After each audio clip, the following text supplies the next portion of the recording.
Hello, welcome to video 1. This is video 1 of an 8-part series with 8 short videos on the very basics of how to sew. So this will be for anybody who is machine sewing or hand sewing. You don't need to know any technical language because this will cover all of that. This is for total beginners to sewing.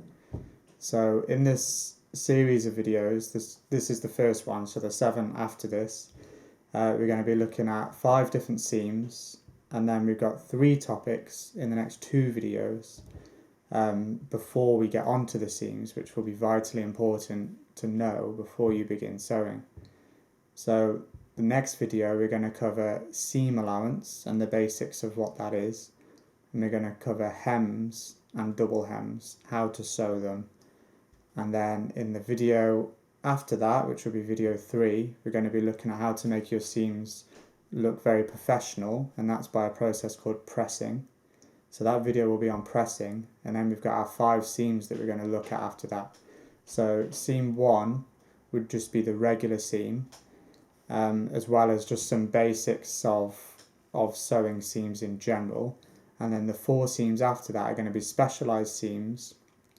So every one of these next 4 seams are going to also cover the raw edges that are left after you sew a seam, the raw edges of the fabric on the inside of that seam.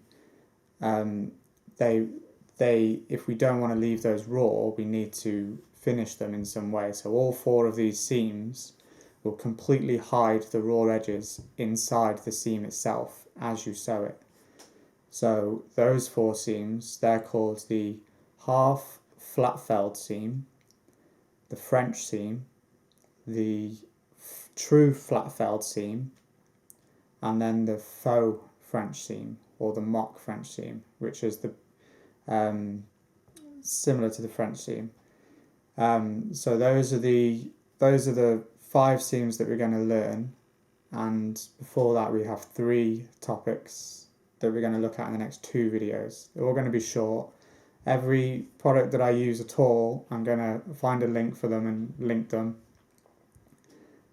So that will be the series.